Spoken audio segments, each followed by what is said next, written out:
বিদেশে যাবার সুযোগ পেলে খুব কম মানুষই সেটা হাতছাড়া করতে চান। কিন্তু কেন? কয়েকটি পরিসংখ্যানের আলোকে আমরা দেখতে পারি 2025 সালে ইউকের হোম অফিস 2951 জন বিদেশি শিক্ষার্থীর ওপর একটি জরিপ চালায়। সেখানে দেখা যায় 44% শিক্ষার্থী আগে থেকেই জেনে এসেছিলেন পড়াশোনা শেষে ইউকেতে কিভাবে স্থায়ী হওয়া যায়, আর 85% শিক্ষার্থীই জানিয়েছেন তাদের ইউকেতে থাকার মূল কারণ হচ্ছে কাজের সুযোগ। এবার একটু বিপরীত সিনারিও চিন্তা করুন। আমাদের দেশে একজন শিক্ষার্থী পড়াশোনার পাশাপাশি পার্ট টাইম কাজ করবে, সেই সুযোগ নেই বললেই চলে। তাছাড়া আমাদের এখানে এই কালচারটাও সেভাবে গড়ে ওঠেনি। আর পড়াশোনা শেষে চাকরি পাওয়া তো অনেক কঠিন, আর চাকরি পেলেও বেতন স্কেল বেশিরভাগ সময়ই সন্তোষজনক হয় না। ধরুন দুইজন ভাইয়ের কথা চিন্তা করি। দুজনের মেধা, যোগ্যতা আর সুযোগ একদম সমান। একজন এইচএসসি শেষেই ইউকেতে চলে গেল, আর অন্যজন দেশেই থেকে গেল।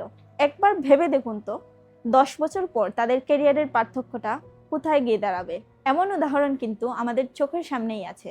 বিশেষ করে সিলেটের বাস্তবতায় মা বাবা থেকে শুরু করে সবাই জানেন সন্তানকে বিদেশে পাঠানো মানেই তার ভবিষ্যৎ উজ্জ্বল। কারণ বিদেশে স্টুডেন্ট থাকা অবস্থায় যেমন উপার্জন করা যায়, তেমনি পড়াশোনা শেষে ভালো বেতনে চাকরিও পাওয়া যায়। আর সবচেয়ে বড় কথা হচ্ছে, কষ্ট করলে সেখানে কষ্টের সঠিক রিটার্ন বা মূল্যায়নটা পাওয়া যায়। তাই যারা মাত্র এইচএসসি পরীক্ষা দিলেন, আপনারা এখন ক্যারিয়ারের এমন একটা টার্নিং পয়েন্টে আছেন যেখানে আপনাকে সঠিক সিদ্ধান্ত নিতে হবে। আপনার ব্যক্তিগত স্বপ্ন এবং পরিবারের স্বপ্ন সবকিছু মিলিয়ে জীবনের সবচেয়ে বড় ডিসিশনটা নেয়ার সময় এখনই।